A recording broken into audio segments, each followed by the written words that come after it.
là nó có hai tiền.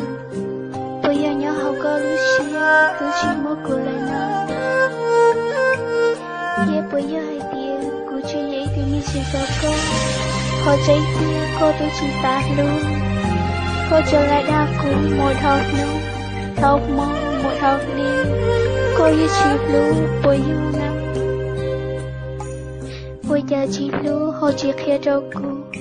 Ê yo che cô anh hay nhớ cho lino, cô là nhớ lúc cô mà liều. Cô yi bao tiền, cô yi ít thứ như chỉ đâu có. Nếu tôi chỉ mong đi đã chỉ nhớ cho tiền nó đâu có. Chỉ xa luôn khía cho cô chỉ tôi xía đâu có. Cô yi bao tiền, cô có mong thêm, cho hai tiền mấy nữa. Cô mua lại chê. Muốn thiệt tôi đi hồi có nếu tiếc con trai đầm. Cô yi bao tiền, cô cho thác cô nhớ cho tiền nó. Hồi trên kia cô yi chỉ luôn. Từ lúc cô yi hai tiền, cô tới chỉ biết con. Cô yi hai tiền, cô tới chỉ biết con. Ê có thể chỉ ta luôn. Tới chỉ cô chỉ tôi xía cho cô. Tôi tiếc có yêu ở tao lên cho cô chỉ tôi xía.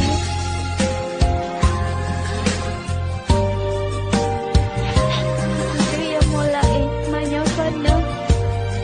Tao có câu mà muốn thiệt tôi nên có luôn. Tôi tiếc mấy ức tôi.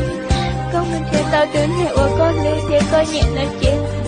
Có chỉ thâu ở đó này tôi xía dạ thì khâu ở cho cô.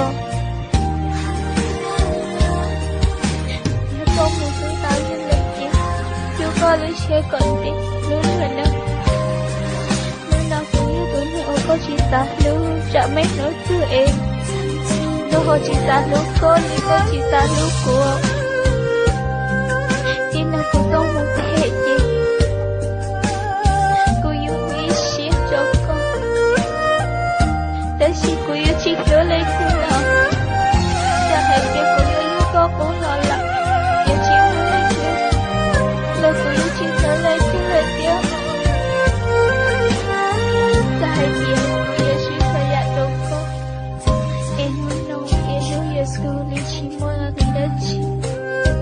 Lời của chị tôi xuyên thọ có mỗi có lưu nên cỡ rồi rồi. Cũng mà liệu ấy xuyên từ lâu. Cô yi bao tiền cũng sống một thế. Thọ có mỗi có lưu nên cỡ rồi nó. Nhưng mấy nữa tư có nào hay tiền.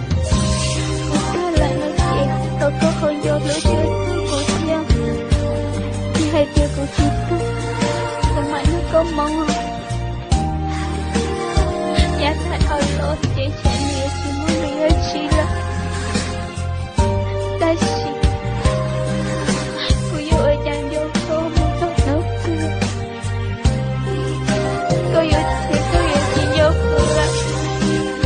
Ê cô yêu ơi chẳng vô cô. Nếu thương là chị ơi xin ra là nói chuyện. Nhưng trong hai kia một lúc cô. Em sẽ cô yêu nhau do có một tóc ta cứ tiện lên nó. Nhưng nào cũng có một để chỉ cao cô là chị cứ ship. Tức lâu à, lịch tiện trẻ yêu chị mua lòng. Ôi yêu chị ta xin chị xin lòng. Hỏi có yêu tối này ôi cô đố cho ta xin. Trẻ yêu chị ta xin chị lấy chị mà mua con nếu. Muốn chết muốn có lý thì coi nhẹ nơi em. Có thiết xa lớn hơn này có thể chỉ cho yên đi có chỗ cửa. Ta có chỉ thôi cho lý thì xí. Nhà đi có ở chỗ cửa. Nhà hai tiền mấy đôi xí. Có nó hai tiền. Tôi đi giờ thay đó là có ta lưu ý cho. Để mùa này luôn luôn nhớ. Chỉ nhớ lên tư, chỉ nhớ lên tư. Là chỉ thơ có hồ lưu tư. Chỉ có hồ chúa thơ nổi kia. Câu một ta lên nên cho lại nói chị ra coi rồi xia. Ngày tiệc câu mùa lên nên em lưu chị lưu có lụa có tu xia nói chị. Chị của yêu bác.